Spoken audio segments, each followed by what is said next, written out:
अस्सलाम वालेकुम। Welcome back to I Shoaib accounting school. बेटा आज जो हम चैप्टर पढ़ने जा रहे हैं दैट इज स्प्रेडशीट, जो कि आपके MA1 और F2 के कोर्स का हिस्सा है, and that too an important one. Important इसलिए कि आपके एग्जाम का जो 10 to 20% का पोर्शन है वो इसी चैप्टर में से आएगा। लाजमी नहीं है कि इतने ही क्वेश्चन आए, लेकिन आज तक जो कॉमन प्रैक्टिस है उससे यही पता चलता है कि 10 से लेके 20 मार्क्स का पोर्शन इसी चैप्टर में से आता है। जनाब, आपने स्प्रेडशीट या एक्सेल को ओपन कैसे करना है? यहां विंडो सर्च बार में आके आप एक्सेल टाइप करेंगे तो वहां से भी ओपन हो सकता है, या आप अपने डेस्कटॉप पे राइट क्लिक करके न्यू टैब पे आके, जहां से आप न्यू फोल्डर बनाते हैं उसके नीचे MS माइक्रोसॉफ्ट एक्सेल लिखा होगा, उस पे आप क्लिक करेंगे तो आपके सामने स्प्रेडशीट की वर्कबुक ओपन हो जाएगी। जनाब, स्प्रेडशीट और एक्सेल में क्या फर्क है? हम अपने मैथमेटिकल ऑपरेशंस को परफॉर्म करने के लिए या अपने डेटा को प्रेजेंट करने के लिए जो डिजिटल टेबल इस्तेमाल करते हैं रोज एंड कॉलम्स का, उसको स्प्रेडशीट कहते हैं। और उस स्प्रेडशीट को जिस सॉफ्टवेयर पे, कंप्यूटर सॉफ्टवेयर पे चलाया जाता है, that is known as Excel. हमने यहाँ पे एक्सेल सॉफ्टवेयर को ओपन कर रखा है। एक एक्सेल सॉफ्टवेयर में आप एक से ज्यादा वर्कबुक्स क्रिएट कर सकते हैं, और वो भी अलग अलग टेम्पलेट्स, या यूं कहूं कि आसान करके बताऊं तो अलग अलग डिजाइन के, जैसे कि बिलिंग स्टेटमेंट के लिए अलग टेम्पलेट दिया है, एक्सपेंस रिपोर्ट के लिए अलग, सेल्स रिपोर्ट के लिए अलग, मंथली बजट उसके लिए अलग आपको टेम्पलेट दे रखा है। आप ये टेम्पलेट खुद से भी बना सकते हैं, या अगर बने बनाए टेम्पलेट्स आप डाउनलोड करके या इंपोर्ट करना चाहते हैं तो वो भी आप कर सकते हैं। लेट्स सपोज ये ब्लैंक टेम्पलेट यानी वर्कबुक जिस पे अभी तक कुछ नहीं लिखा, उसको ओपन करने जा रहे हैं। अब इस वर्कबुक को जब हम क्लिक करते हैं तो ये स्प्रेड होके एक शीट में कन्वर्ट हो जाता है, और इसीलिए इसको स्प्रेडशीट कहते हैं। अब मैंने यहाँ पे शीट का नाम क्यों लिया? क्योंकि एक वर्कबुक में आप एक से ज्यादा शीट्स क्रिएट कर सकते हैं। आप इस प्लस के निशान को, इस प्लस के आइकन को क्लिक करेंगे तो एक से ज्यादा शीट्स आप बना सकते हैं। जनाब, हम यहाँ पे बात करेंगे कि स्प्रेडशीट में हम अपने डेटा को प्रेजेंट कैसे करते हैं, लेकिन उससे पहले कुछ बेसिक्स या शॉर्टकट्स के बारे में बात करते हैं। जनाब, ये जो टॉप टू बॉटम आपको लाइंस दिख रही हैं, these are known as columns, जिनको अल्फाबेट्स के थ्रू नाम दिया जाता है, column ABCD। Left to right जो आपको लाइंस दिख रही है, these are known as rows, और इनको न्यूमेरिक डिजिट्स के थ्रू नाम दिया जाता है, जैसे रो 1 2 3 4। इसके अलावा ये जो आपको अलग अलग डब्बे यानी बॉक्सेस दिख रही हैं, these are known as cells. अब सेल्स के बारे में एक डेफिनेशन का मशहूर है कि the intersection of columns and rows is known as cell. मैं ये नहीं कह रहा कि आप डेफिनेशंस रटो, और ना ही आपसे डेफिनेशंस पूछे जाएंगे। एक कंफ्यूजन दूर करना चाह रहा हूं। अक्सर बुक में स्टूडेंट्स को ये डेफिनेशन मिलती है तो फिर वो सोचने पे लग जाते हैं कि इसका मतलब क्या है। मतलब ये है जनाब, देखो ये सेल मैंने सेलेक्ट किया तो देखते हैं कि ये कैसे रो और कॉलम का इंटरसेक्शन है। बताता हूं। ये कॉलम C जो है, इस पे लेट्स सपोज हम टॉप टू बॉटम एक लाइन बनाते हैं, और रो नंबर 4 पे एक हम लाइन ड्रॉ करते हैं, तो ये दोनों लाइंस एक दूसरे को यहां पे आके इंटरसेक्ट करती है या यहां पे आके क्रॉस करती हैं, और इसीलिए कहते हैं कि रोज और कॉलम्स जहां पे एक दूसरे को इंटरसेक्ट करते हैं उस जगह को सेल कहते हैं। तो ये सेल की डेफिनेशन है कि the intersection of rows and columns is known as cell. इसके अलावा आप एक सेल से दूसरे सेल पे जाने के लिए आप अपने माउस का इस्तेमाल भी कर सकते हैं या कीपैड का इस्तेमाल भी कर सकते हैं। अगर आप ये कीबोर्ड के थ्रू करना चाहें तो जो आपको एरो बटन्स दिख रही है, अप डाउन या लेफ्ट राइट, उसके थ्रू भी आप एक सेल से दूसरे सेल की तरफ जा सकते हैं। इसके अलावा हम अगर एंटर प्रेस करते हैं तो हम डाउनवर्ड मूवमेंट करते हैं, या शिफ्ट को दबा के जब हम एंटर प्रेस करते हैं तो हम अपवर्ड मूवमेंट करते हैं। टैब के बटन पे क्लिक करते हैं तो राइट साइड पे मूवमेंट होती है। शिफ्ट का बटन दबा के जब हम टैब क्लिक करते हैं तो हम वापस लेफ्ट की तरफ मूवमेंट करते हैं। अगर हम shift plus space bar click करते हैं तो पूरी की पूरी रो सेलेक्ट हो जाती है। कंट्रोल प्लस स्पेस बार को अगर हम क्लिक करते हैं तो पूरा का पूरा कॉलम सेलेक्ट हो जाता है। इसके अलावा अगर हम कुछ खास अपनी मर्जी के सेल्स को सेलेक्ट करना चाहें तो माउस से भी कर सकते हैं। लेफ्ट क्लिक से हम आप लेफ्ट क्लिक किसी भी सेल पे करें,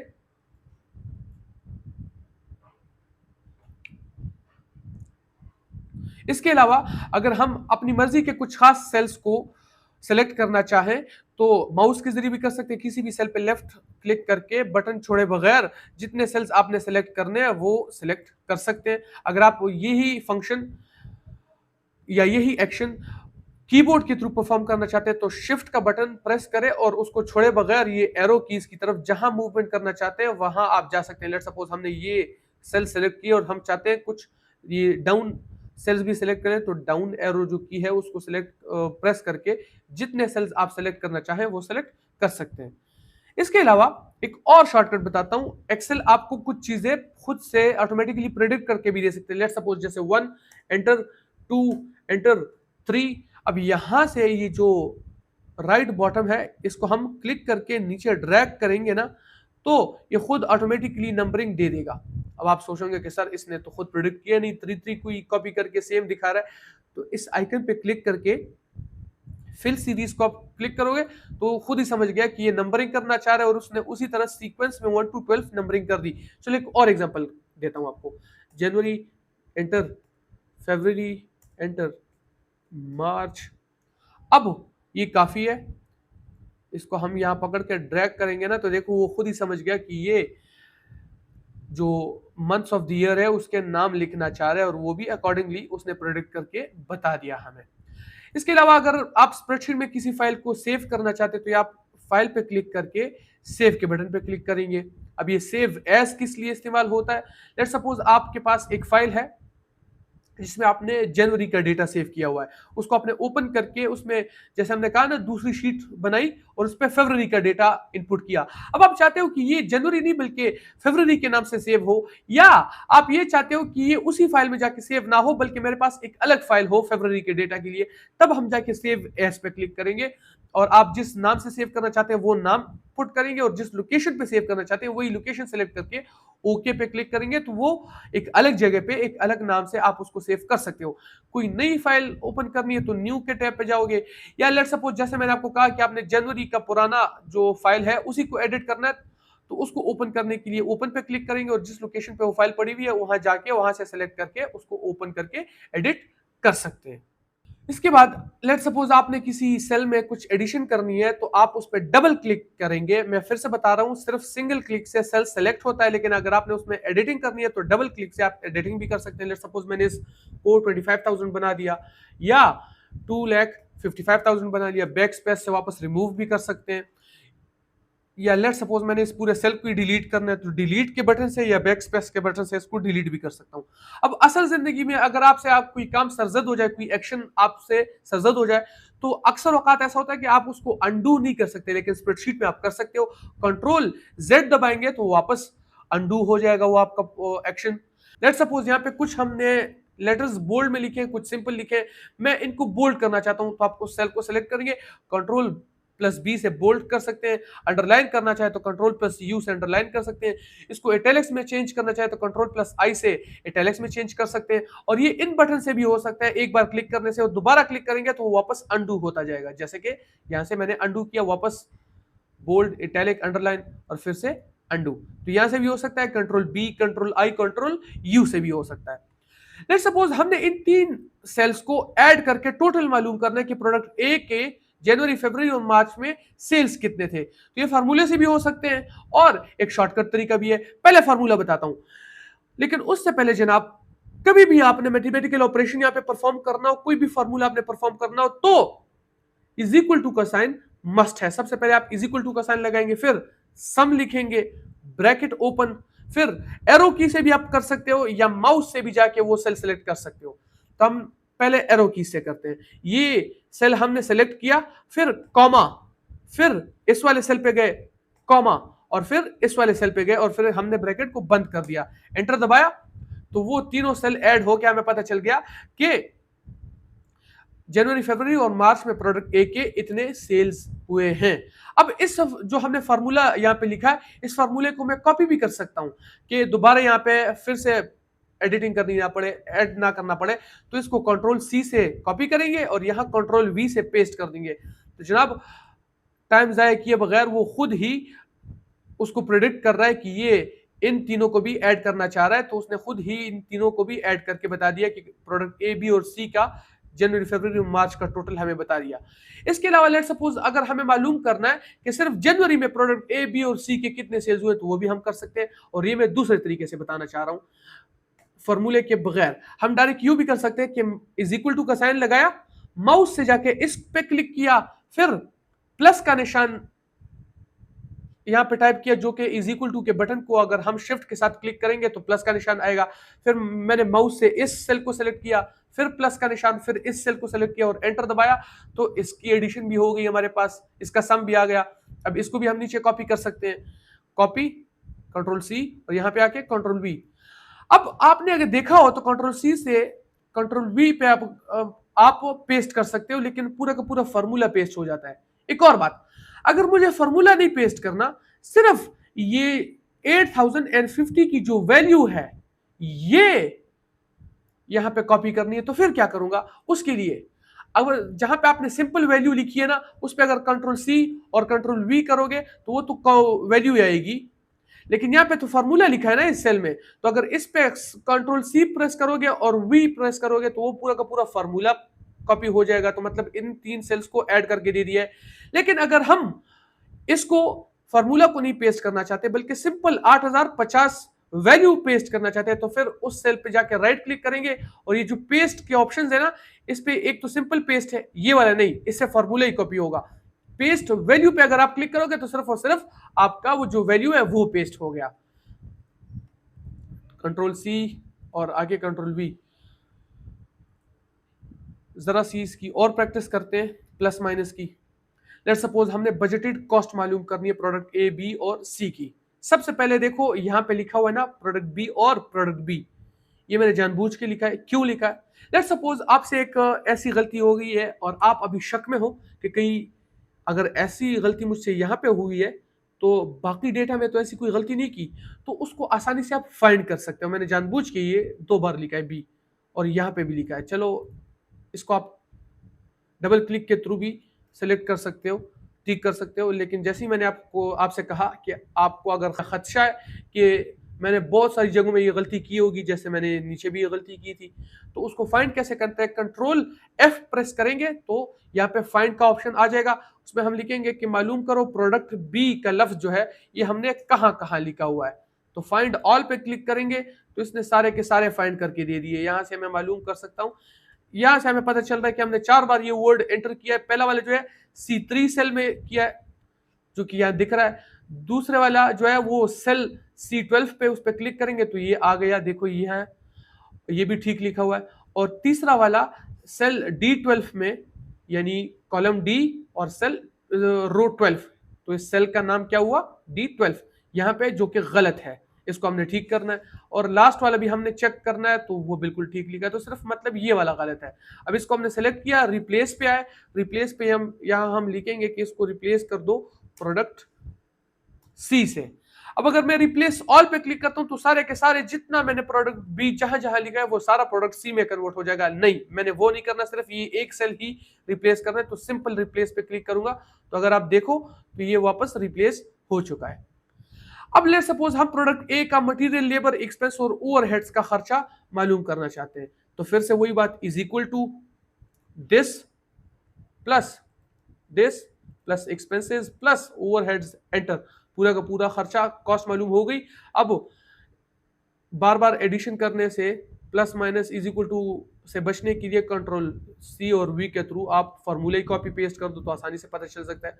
इसके अलावा अगर हम मालूम करना चाहें कि सिर्फ मटेरियल का खर्चा प्रोडक्ट ए, बी और सी पे कितना लगा, तो आसान है, इज इक्वल टू ये वाला सेल सेलेक्ट किया प्लस ये वाला सेल प्लस ये वाला सेल, एंटर। और इसको हम कॉपी करके कंट्रोल वी के थ्रू हर जगह पेस्ट कर देंगे, तो सिर्फ मटेरियल, लेबर एक्सपेंस और ओवरहेड्स का खर्चा भी अलग अलग हमने मालूम कर लिया। अब लेट सपोज हमें सब्ट्रैक्शन करनी है तो पी एंड एल बनाते हैं। पी एंड एल में हम क्या करते थे? अपने सेल्स में से अपनी कॉस्ट माइनस करते थे तो प्रॉफिट या लॉस हमें मालूम हो जाता था। तो वही बात, सबसे पहले इज इक्वल टू, क्योंकि इज इक्वल टू का साइन मस्ट है, ये वाला सेल सेलेक्ट किया। अब प्लस के निशान के साथ साइड पे ही माइनस का आपको आइकन दिखेगा, तो उस बटन पे क्लिक करेंगे तो माइनस, और ये वाला सेल सेलेक्ट किया, एंटर। तो हमारे पास सेल्स में से कॉस्ट माइनस होके प्रॉफिट आ गया। अब ये फॉर्मूला भी कॉपी कर सकते हैं, लेकिन हम प्रैक्टिस के लिए खुद ही करते हैं। ये वाला सेल सेलेक्ट किया, माइनस ये वाला सेल, एंटर। यहाँ पे आके सबसे पहले इज इक्वल टू ये वाला सेल सेलेक्ट किया, फिर माइनस ये वाला सेल, एंटर। तो इस तरीके से हम सब्ट्रैक्शन भी कर सकते हैं। हम 1 मिनट। एवरेज भी मालूम कर सकते हैं। अब एवरेज फार्मूले के थ्रू भी मालूम हो सकती है और बाकी भी कुछ तरीके हैं उसके थ्रू भी हम मालूम कर सकते हैं, जो कि अमूमन क्लास में हम करते हैं कि सारे डेटा को ऐड करो और नंबर ऑफ डेटा पे डिवाइड करो, तो उसके थ्रू भी हम एवरेज मालूम कर सकते हैं। लेकिन सबसे पहले फार्मूला बताता हूँ। फार्मूला ये लिखा हुआ है सिंपल कि इज इक्वल टू, हम लिखेंगे एवरेज ब्रैकेट शुरू, और जो जिस जिस सेल को आपने मतलब जितने डेटा का आपने एवरेज लेना है, तो ये वाला सेल कॉमा, ये वाला सेल कॉमा, ये वाला सेल, ब्रैकेट बंद। एंटर दबाएंगे तो उसका एवरेज आ गया। अब आप जो सिंपल क्लास में जो मेथड हम फॉलो करते हैं कि सारे डेटा को ऐड करते हैं और नंबर ऑफ डेटा पे डिवाइड करके आप एवरेज मालूम कर सकते हो। तो जहां जनाब यहाँ पे टोटल सेल्स लिखी हुई है, इन तीनों को आप प्लस करोगे तो टोटल सेल्स आ गई। आप ये भी फार्मूला से कर सकते हो कि जैसे कि मैंने खुद फार्मूले से कि is equal to this plus this plus this is equal to 32,450 sales. और नंबर ऑफ मंथ्स कितने, 3। तो सबसे पहले इज इक्वल टू, फिर हमने ये वाला सेल सेलेक्ट किया। अब डिवाइड के थ्रू हम ये एवरेज मालूम करेंगे कि दिस डिवाइडेड बाय दिस। अब डिवाइड के लिए कौन सा आइकन है, ये शिफ्ट के पास जो बटन है ना, ये वाला साइन, ये डिवाइड के लिए इस्तेमाल होता है। तो ये वाला सेल डिवाइड बाय ये वाला सेल, एंटर किया तो वही एवरेज हमारे पास आ गया। अब इस एवरेज को अगर वापस हमने टोटल में कन्वर्ट करना है, तो तरीका क्या है कि इसी को वापस मल्टीप्लाई कर दो 3 से, तो वापस टोटल में कन्वर्ट हो जाएगा। तो इसकी प्रैक्टिस करते हैं तो हमारी प्रैक्टिस हो जाएगी मल्टीप्लीकेशन की। वही तरीका है, इज इक्वल टू, हमने ये एवरेज सेल पर मंथ ये वाला सेल सेलेक्ट किया। अब मल्टीप्लाई करने के लिए शिफ्ट के साथ 8 प्रेस करोगे तो आपको ये स्टार का जो आइकन है ये दिखने लगेगा, और ये ही इस्तेमाल होता है मल्टीप्लीकेशन के लिए। फिर ये वाला सेल सेलेक्ट किया तो इन दोनों सेल्स को हमने मल्टीप्लाई किया तो वापस टोटल सेल्स हमारे आ गए। इसके बाद जनाब ये याद रखना है आपने कि अगर आपने मैथमेटिकल ऑपरेशंस परफॉर्म करने हैं स्प्रेडशीट पे, तो स्प्रेडशीट डीमास रूल को फॉलो करता है। यानी सबसे पहले जो भी आप डेटा इनपुट करोगे, पहले डिवीजन करेगा, फिर मल्टीप्लिकेशन, फिर एडिशन और फिर सब्ट्रैक्शन। जैसे कि प्रूफ करते हैं इसको, is equal to, let suppose हमने कहा कि दिस सेल प्लस ये वाला माइनस ये वाला मल्टीप्लाइड बाय ये वाला और आखिर में डिवाइडेड बाय ये वाला। आप एंटर करोगे तो -310 पे चला गया। क्यों? क्योंकि ये डीमास रूल ही फॉलो करेगा। सबसे पहले डिवीजन वाले को परफॉर्म करेगा, फिर मल्टीप्लिकेशन, फिर एडिशन, फिर सब्ट्रैक्शन।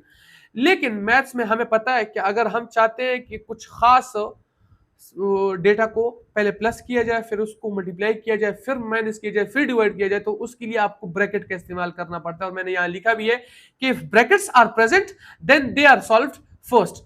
तो इसको भी देखते हैं क्या इसके थ्रू हमारा आंसर अलग आता है या नहीं आता, कि ये हमारी बात ठीक है कि नहीं। ब्रैकेट ओपन, ये वाला सेल, फिर इसको मल्टीप्लाई करो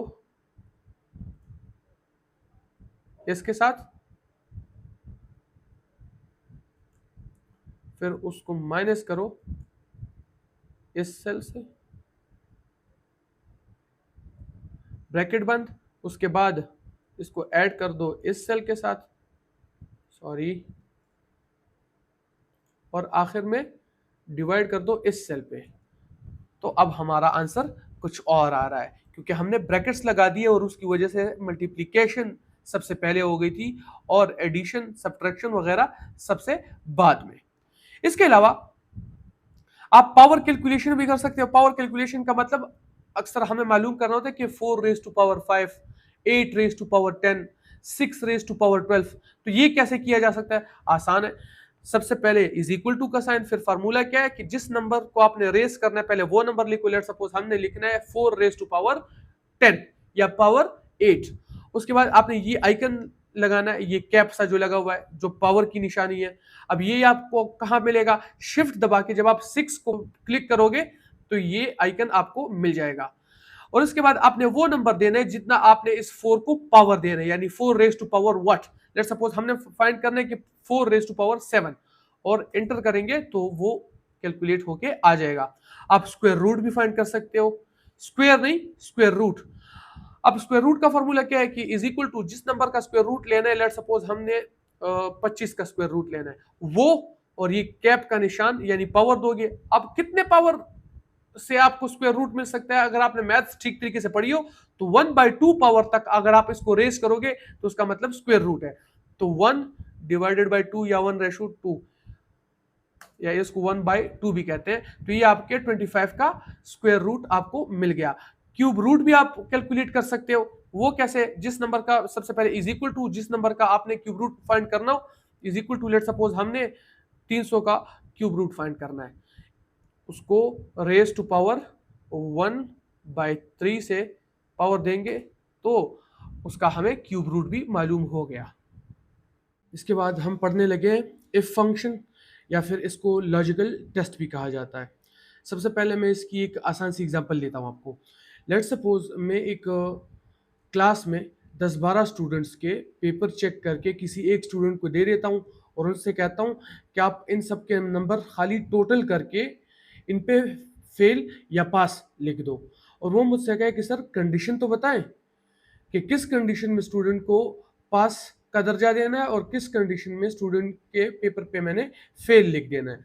तो मैं आपसे कहूँ कि जनाब नंबर टोटल करके जिसके 50 से ज़्यादा बनते हैं उसके पेपर पे पास लिख दो और जिसके 50 से कम बनते हैं उसके पेपर पे फेल लिख दो। तो यही है हमारा लॉजिकल टेस्ट। यहाँ पे हम इफ फंक्शन में सबसे पहले लॉजिकल टेस्ट या सिनेरियो बयान करते हैं, उसके बाद कहते हैं कि अगर ये सिनेरियो ट्रू है तो ये वाली वैल्यू लिख देना, और अगर ये फॉल्स है तो ये वाली वैल्यू लिख देना।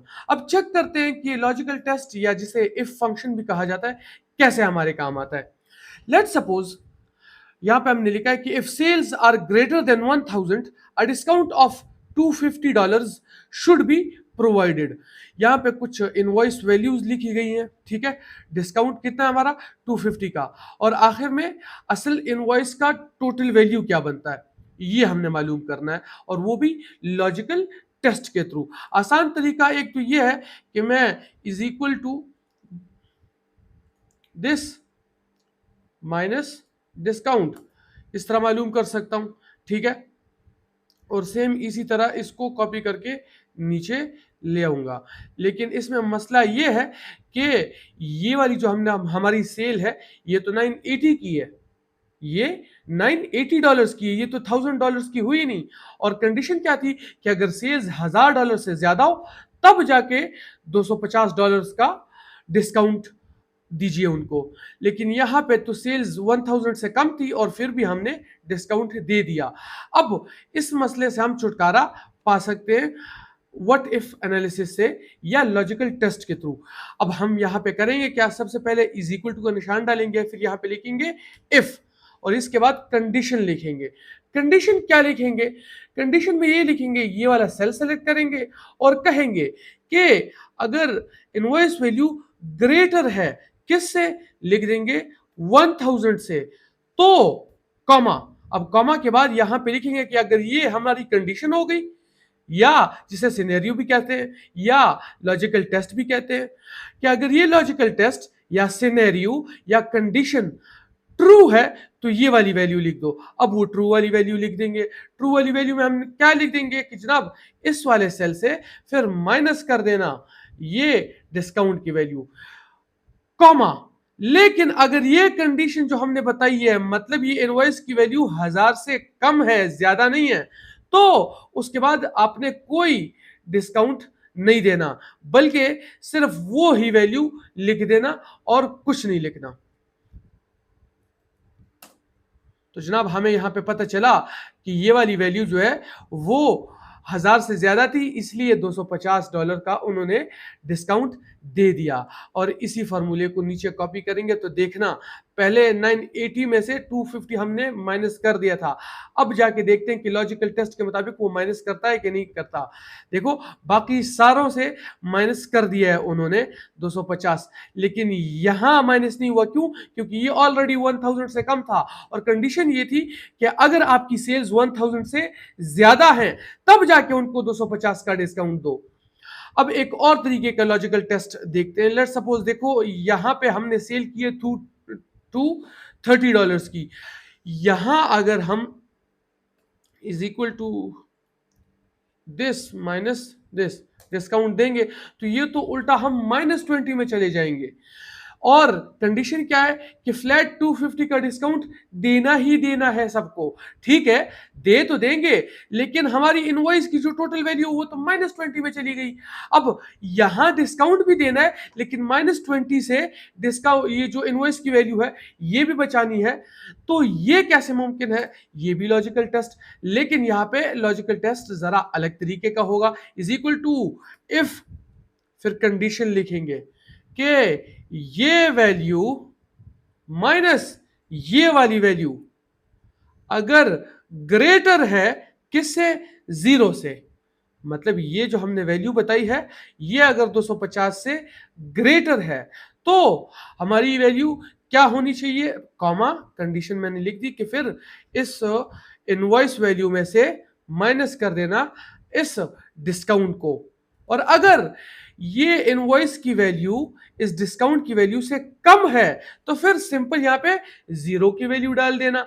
तो हमने सबसे पहले यहां पे कंडीशन स्टेट की, फिर उसके बाद लिखा कि अगर ये कंडीशन ट्रू है तो ये वाली वैल्यू डाल देना, और अगर ये कंडीशन ट्रू नहीं है तो 0 डाल देना, और ब्रैकेट बंद, एंटर। तो देखो हमें साफ पता चल गया, हमने डिस्काउंट भी दे दिया और यहां इनवॉइस की टोटल वैल्यू एग्जैक्ट 0 आ गई। मतलब अब जब हम उसको रिसीट देंगे तो उस पर -20 तो नहीं लिख सकते थे ना हम कि जनाब आपने 250 से कम की खरीदारी की है, तो चूंकि हमने 250 का ही डिस्काउंट देना होता है तो आपके इनवॉइस पे या रिसीट पे हम आपको -20 की वैल्यू दे देते। ऐसा तो कर नहीं सकते। तो देखो उसने 230 का की खरीदारी की थी और हमने फ्लैट 250 डिस्काउंट लगाया था कि हर किसी को 250 डिस्काउंट देना ही देना है, तो उसको 250 का डिस्काउंट भी दे रही है, और उसको जो हमने रिसीट देना है तो उसकी इनवॉइस की वैल्यू भी एग्जैक्ट 0 आ गई। एक और कंडीशन दी गई है कि if sales are greater than 1000 a discount of 20% should be provided. लेकिन यहाँ पे एक चैलेंज है।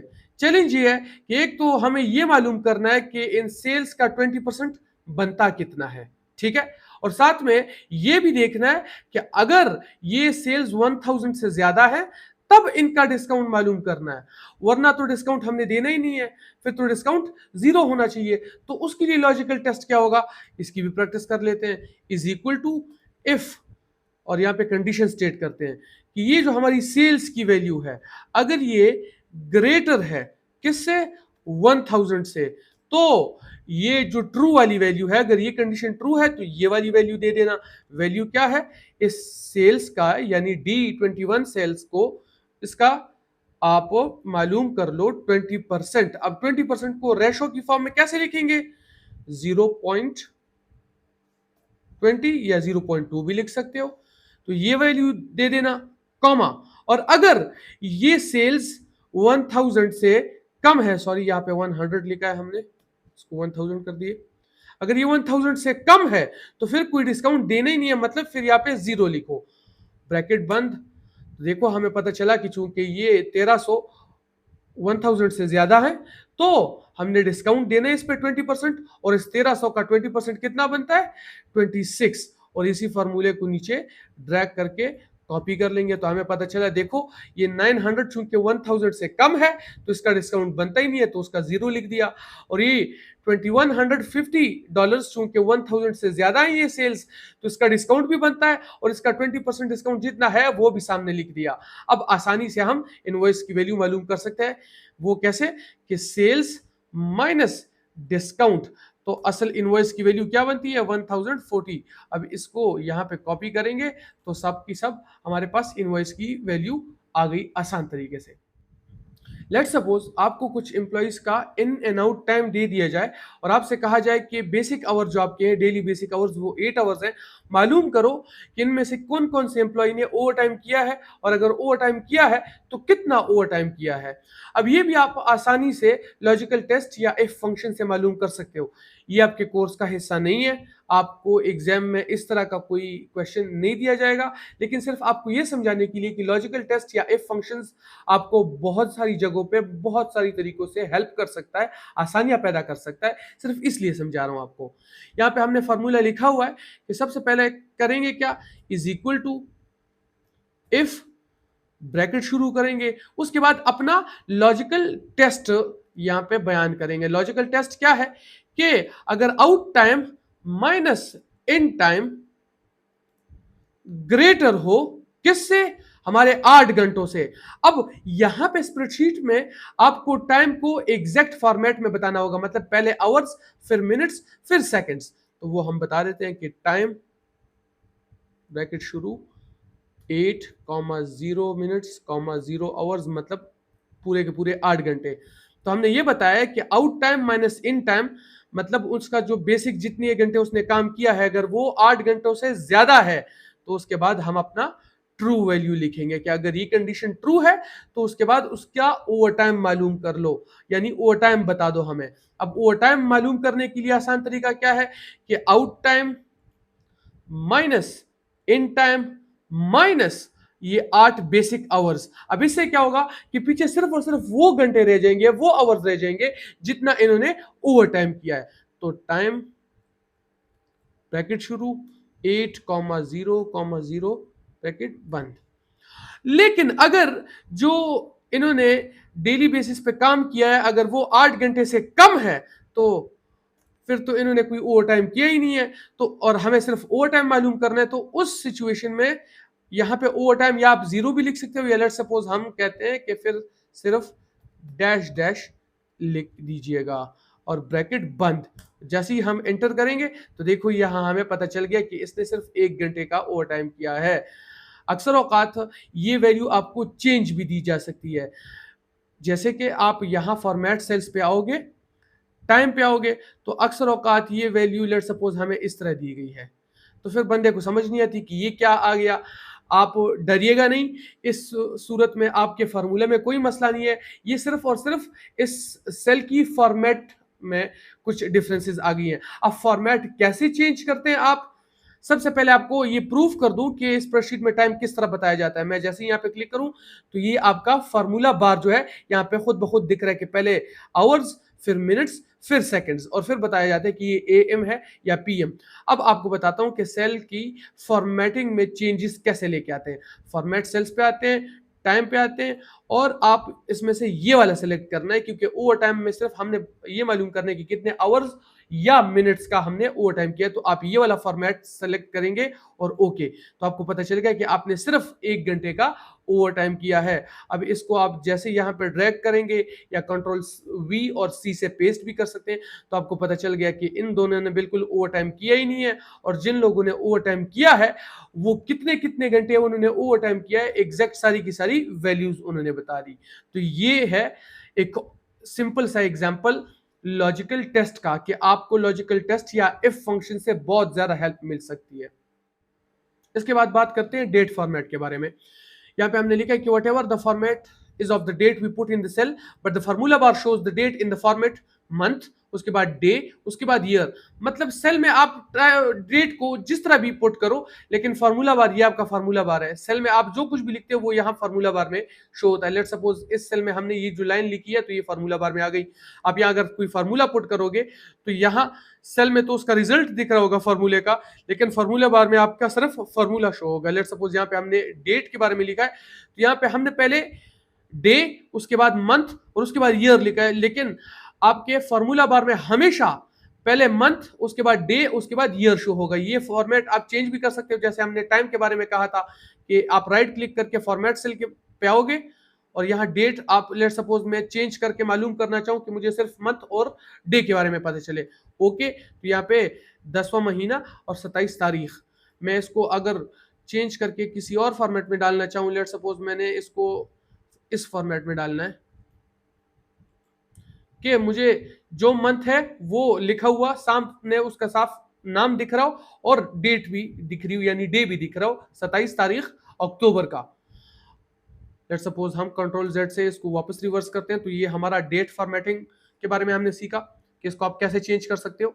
इसके अलावा आप स्प्रेडशीट में ये भी मालूम कर सकते हो कि आज डेट क्या है। उसका आसान सा फार्मूला है, इज इक्वल टू, आप लिखो टुडे, ब्रैकेट शुरू, ब्रैकेट बंद, एंटर। तो यहाँ पे आपको एग्जैक्ट पता चल रहा है कि आज का डेट क्या है। अब जैसे ही आपको थोड़ी देर पहले मैंने आपको बताया कि यहाँ सेल में आप अगर कोई फार्मूला पुट करते हो तो एंटर दबाने के बाद सेल में तो उसका रिजल्ट शो होगा, लेकिन देखो यहाँ फार्मूला बार में उसका फार्मूला ही शो होता है। मैं इस सेल पे आता हूं तो यहाँ कुछ शो नहीं हो रहा, लेकिन इस सेल में रिजल्ट शो हो रहा है, लेकिन फार्मूला बार में सिर्फ और सिर्फ उसका फार्मूला शो हो रहा है। अब जनाब एक्सेल जो है वो आपको डेज के बीच में डिफरेंस भी बता सकता है। लेट सपोज हमने 10 सितंबर 2025 को एक ऑर्डर प्लेस किया है और वो 27 अक्टूबर 2025 को हमें रिसीव हुआ। अब इस दौरान कितने दिन गुजरे हैं ये हम आसानी से हम मालूम कर सकते हैं। वो किस तरीके से, is equal to order received minus order placed. Enter करेंगे तो हमें पता चला कि इसके बीच 47 डेज गुजरे हैं। इसके बाद हम बात करते हैं राउंड ऑफ फंक्शन के बारे में। स्प्रेडशीट में आप राउंडिंग ऑफ भी कर सकते हैं बहुत आसानी से। अब जनाब लेट सपोज यहाँ पे एक नंबर है हमारे पास 1234.4321। इसको अगर 0 डेसिमल प्लेसेस तक आपने राउंड ऑफ करना है, 1 डेसिमल प्लेस तक आपने राउंड ऑफ करना है, या 2 डेसिमल प्लेसेस तक आपने राउंड ऑफ करना है, तो तरीकाकार क्या होगा, आसान सा फार्मूला है। यहाँ पे हमने लिखा भी है कि इज इक्वल टू राउंड लिखेंगे और उसके बाद ब्रैकेट ओपन करेंगे। तो जिस नंबर को आपने राउंड ऑफ करना है पहले वो लिखेंगे, कॉमा, और उसको जितने नंबर ऑफ डेसिमल प्लेसेस तक आपने राउंड ऑफ करना है वो नंबर ऑफ डेसिमल प्लेसेस लिखेंगे और ब्रैकेट बंद कर देंगे। तो इज इक्वल टू राउंड, फिर ब्रैकेट ओपन, फिर हमने ये वाला सेल सेलेक्ट किया क्योंकि इसी नंबर को हमने राउंड ऑफ करना है, कॉमा, यहाँ पे 0 डेसिमल प्लेसेस तक का हमने राउंड ऑफ करना है, तो 0 ब्रैकेट बंद, एंटर। फिर जनाब इसको 1 डेसिमल प्लेसेस तक राउंड ऑफ करना है, तो अब यही फार्मूला यहाँ पे पेस्ट मत कर देना क्योंकि ये 0 डेसिमल प्लेसेस के लिए था और ये हम 1 डेसिमल प्लेसेस के लिए करने लगे हैं। राउंड, ब्रैकेट शुरू, दिस सेल, कॉमा, अब 1 करना है क्योंकि 1 डेसिमल प्लेस तक हमने राउंड ऑफ करना है, ब्रैकेट बंद, एंटर। तो यहाँ पे पॉइंट के बाद कुछ नहीं था, यहाँ पे 0.4 आ रहा है। यहाँ से फिर is equal to round, bracket शुरू, सेलेक्ट दिस सेल क्योंकि ये नंबर इसी सेल में है, C66, कॉमा, अब यहाँ पे हमने 2 डेसिमल प्लेसेस तक इसको राउंड ऑफ करना है, तो 2 लिखेंगे, ब्रैकेट बंद, एंटर। तो यहाँ पे सिर्फ 0.4 था, यहाँ 0.43 तक बात पहुंच गई।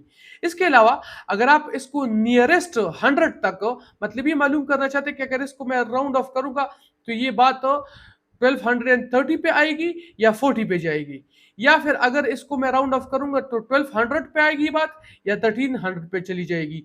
तो नियरेस्ट 10 या नियरेस्ट 100 तक कैसे इसको राउंड ऑफ करेंगे, वो भी एग्जैक्ट सेम फार्मूला है, जरा सा चेंज है।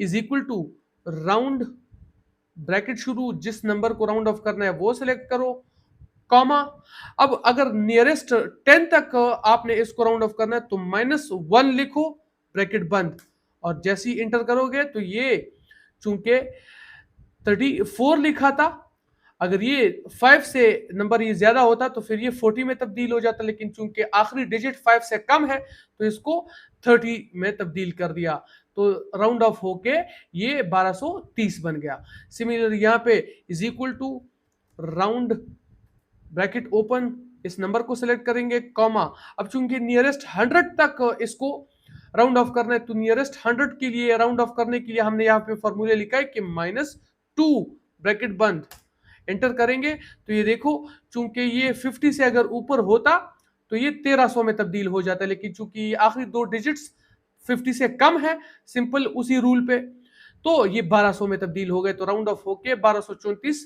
राउंड ऑफ होके 1200 बन गया। तो ये था हमारा राउंड फंक्शन। इसके बाद और कुछ फंक्शंस हैं, जैसे कि आप किसी सेल में कमेंट किस तरह इंसर्ट कर सकते हैं। यहाँ पे हमने एक सिनेरियो लिखा हुआ है कि लेट्स सपोज हमारे कुछ सप्लायर्स हैं जिनके हमने पैसे देने, पेबल्स हैं हमारे, जैसे आदम खान, जुबैर एंड अदनान, इन तीनों के हमने पैसे देने और सामने लिखे भी है कि कितने डॉलर्स देने इनको।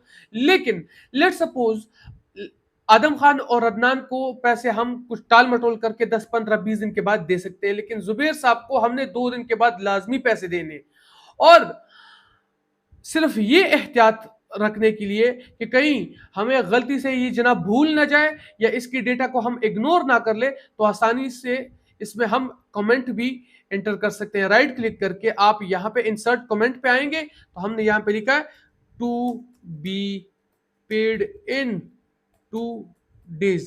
और जैसे ही आप ये एंटर करोगे ना, तो यहाँ पे ये जो राइट साइड पे ये टॉप कॉर्नर में ये रेड निशान दिख रहा है, तो ये आपको साफ दिख रहा होगा कि हाँ, इससे आपको पता चलता है कि यहाँ पे कोई ना कोई कमेंट है, इसको चेक करो। और जैसे ही आप इस सेल की तरफ ये कर्सर लेके आओगे, तो ये आपको जनाब दिख रहा है कि मिस्टर मैनेजमेंट, आपने जुबैर साहब को 2 दिन के अंदर अंदर उसके पैसे लौटाने हैं। तो इस तरह आप कमेंट लगा सकते हो। इसको वापस हटाने के लिए आप यहाँ पे आओ, डिलीट कमेंट, और कमेंट वापस खत्म हो गया। इसके बाद आता है चेंजिंग सेल नेम। अब सेल नेम को चेंज किस तरह करते हैं और करना ही क्यों है, इसके कुछ फायदे हैं, समझाता हूं मैं आपको। जनाब, किसी भी सेल का नाम जो है वो कैसे रखा जाता है, वो सेल किस कॉलम में है सबसे पहले, और फिर कौन सी रो में है। तो ये कॉलम सी और रो नंबर 94, तो इस सेल का नाम C94 हुआ। और ये कहां पे लिखा होता है, यहां नेम बॉक्स में आपको दिख रहा होता है। अब जनाब, लेट सपोज हमारे पास 3 एम्प्लॉइज की पर मंथ सैलरी का डेटा है, और ये डेटा ऊपर कहीं पे लिखा हुआ है, और उसमें से ये मिस्टर बी जो है उसको 3 महीनों से मैंने सैलरी नहीं दी है, मतलब वो मेरे पे पेबल है, मैंने उसको सैलरी देनी है। अब मैंने जल्दी से कैलकुलेट करना है कि मिस्टर बी की सैलरी कितनी बनती है और उसको मैंने कितने पैसे देने हैं।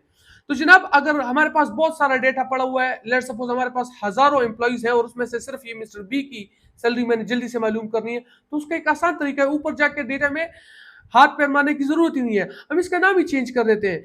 इस सेल को सेलेक्ट करेंगे और ये नाम हटा के मिस्टर डॉट बी इसका नाम रख देते हैं। तो जनाब, जब मैंने इस सेल का नाम ही चेंज कर दिया, तो लेट सपोज ये डेटा ऊपर कहीं पर लिखा हुआ है और मैं यहां उसकी सैलरी मालूम करना चाहता हूं कि मेरे पे मिस्टर बी की पेबल्स कितनी है। तो सबसे पहले is equal to mister dot B multiplied by, चूंकि 3 महीनों के लिए सपोज या 4 महीनों की उसकी सैलरी है, तो मल्टीप्लाइड बाय 4। जैसे ही करेंगे तो देखो 12,000, और अगर आप इस 3,000 को 4 से मल्टीप्लाई करोगे तो एग्जैक्ट ही 12,000 ही आएगा। तो इससे हमने सीखा कि सेल नेम चेंज कैसे करते हैं और उसका मुख्तलिफ इस्तेमाल क्या है। अब यहां पे एक बात का आपने ख्याल रखना है, यहां पे नाम चेंज करते हुए मैंने मिस्टर डॉट बी ही क्यों लिखा। अगर मैं स्पेस डालूंगा ना, तो वो फिर नाम चेंज नहीं होता, आपसे रेफरेंस मांगता है कि जनाब वो ये समझता है कि शायद आप किसी और सेल में जाना चाहते हो डायरेक्टली यहां से, क्योंकि आप ऐसे भी कर सकते हो। लेट सपोज मैंने जाना है सेल D70 में, तो मैं यहां पे लिख दूंगा कि D70। जैसे ही मैं एंटर करूंगा तो मैं खुद ब खुद D70 में चला जाता हूं। तो आपने स्पेस नहीं डालना, बल्कि पॉइंट वगैरह कुछ भी इस तरह डाल देना है, एक ही बारी में नाम लिखना है। यहाँ पे एक और फंक्शन है प्रिंटिंग अ शीट। अगर आपने किसी लेट सपोज बहुत सारा डेटा लिख लिया किसी शीट पे, आप उसको प्रिंट करना चाहते हो, तो सिंपल Ctrl+P पे जैसे ही आप क्लिक करोगे तो इस तरीके से आप उसको प्रिंट कर सकते हो। अब ये सारे फंक्शंस करते हुए अक्सर आपसे कुछ गलतियां भी हो सकती है फार्मूले में, और फार्मूले में कोई भी गलती होने से आपको मुख्तलिफ एरर्स भी मिल सकते हैं। अब वो मुख्तलिफ एरर स्प्रेडशीट के क्या हो सकते हैं वो पढ़ते हैं। सबसे पहले आता है सर्कुलर रेफरेंस एरर। अब ये सर्कुलर रेफरेंस एरर का क्या मतलब है, if the cell you are working in is made part of the calculation, मतलब जिस सेल में आप कैलकुलेशन कर रहे हो उसी सेल को आप अपने कैलकुलेशन का पार्ट बना लो, तो वो आपको आंसर 0 दे देता है, मतलब सर्कुलर रेफरेंस एरर आ जाता है वहां पे। लेट सपोज देखो यहाँ पे हमने फार्मूला लिखा है D2, मतलब इस 20 को मैंने प्लस कर दिया है इसी सेल से जिस सेल में मैं काम कर रहा हूं H4, यानी जिस सेल में मैं काम कर रहा था उसी सेल के साथ प्लस कर दिया था। तो जब मैं इसको एंटर करता हूं, सॉरी, जैसे मैं इसको एंटर करता हूं तो ये हमारा सर्कुलर रेफरेंस एरर शो कर देता है, यानी वो खुद ब खुद 0 शो कर देता है। हालांकि यहाँ पे इस सेल में 20 लिखा हुआ था, लेकिन इसको मैंने उस सेल के साथ ऐड कर दिया जिस सेल में ऑलरेडी मैं वर्किंग कर रहा था। ठीक है, तो इस सूरत में आपको सर्कुलर रेफरेंस एरर शो होता है। इसके बाद एक एरर आता है that is divided by 0 error. अब ये कब होता है, when a number is divided by 0। अब सिंपल मैथ है कि जनाब आप किसी भी नंबर को 0 पर डिवाइड करोगे तो उसका आंसर 0 ही आएगा, और यहां स्प्रेडशीट में वो इस तरह शो होता है डिवाइडेड बाय 0 के नाम से। अब यहां पे हमने क्या किया है कि D2 सेल को 0 से डिवाइड कर दिया, यानी इस 20 को हमने 0 से डिवाइड कर दिया है। अब इसको जैसे ही मैं एंटर करता हूं तो ये मुझे डिवाइडेड बाय 0 एरर शो करेगा। इसके बाद आता है name error, putting a word in the formula which the Excel doesn't recognise और मिसस्पेलिंग। मतलब आप कोई ऐसा लफ्ज अपने फॉर्मूले में टाइप करो जो कि जिसको एक्सेल या उस फॉर्मूले को एक्सेल रिकॉग्नाइज नहीं करता, या आप उसका जो स्पेलिंग है उसकी स्पेलिंग कोई आप गलत लिख दो।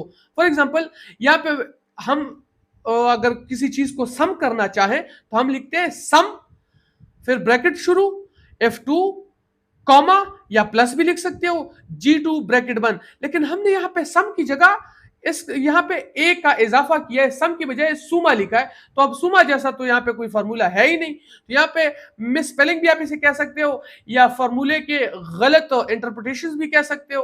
तो इस सूरत में जब आप फॉर्मूला गलत लिखोगे मतलब उसमें ऐसा कोई नाम ऐड कर दोगे जिसको स्प्रेडशीट जो है रिकॉग्नाइज ही नहीं करता, या आसान लफ्जों में आप ऐसा भी कह सकते हो कि आप फॉर्मूले को मिस स्पेल कर दो, मिस टाइप कर दो, तो उस सूरत में आपको नेम एरर से दो चार होना पड़ेगा। इसके बाद आता है एक नम एरर। अब नम एरर का क्या मतलब है कि आप किसी सेल में इनवैलिड आर्गुमेंट्स डाल दो, a calculation out of reach of Excel. मतलब आप कोई ऐसी कैलकुलेशन डाल दो कि वो एक्सेल के रीच से ही बाहर हो, उसको एक्सेल कैलकुलेट ही नहीं कर सकता, एक आम कैलकुलेटर उसको मालूम ही नहीं कर सकता। जैसे कि हमने लिखा है कि 50,000 raise to the power of 90,000। अब ये तो स्प्रेडशीट कैलकुलेट करके नहीं देख सकता, ये तो out of the reach of spreadsheet है। तो ऐसी कोई भी कैलकुलेशन, कैलकुलेशन, इनवैलिड आर्गुमेंट जो स्प्रेडशीट के रीच से बाहर हो, वो आपको नम एरर ही शो करेगा। इसके बाद आता है रेफरेंस एरर। देखो ये वाला सर्कुलर रेफरेंस एरर था, या इसका मतलब जिस सेल में आप काम कर रहे थे उसी सेल को आपने कैलकुलेशन का पार्ट बना दिया, और ये सिर्फ रेफरेंस एरर है।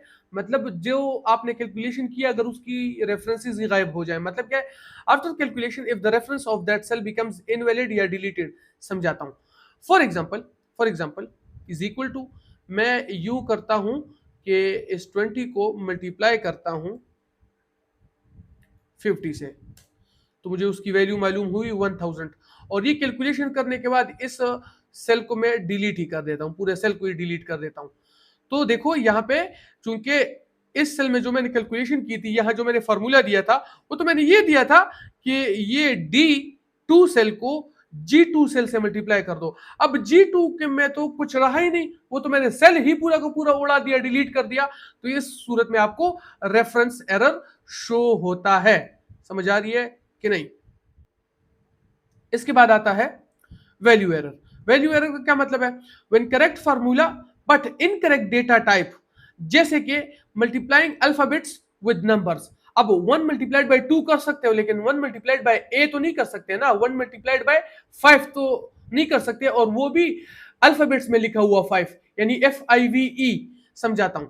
जैसे देखो यहां पे हमने सेल G2 को यानी 50 को मल्टीप्लाई कर दिया है 2 से, लेकिन ये डिजिट्स में लिखा हुआ है, न्यूमेरिक डिजिट्स में, जबकि ये अल्फाबेट्स में लिखा हुआ है।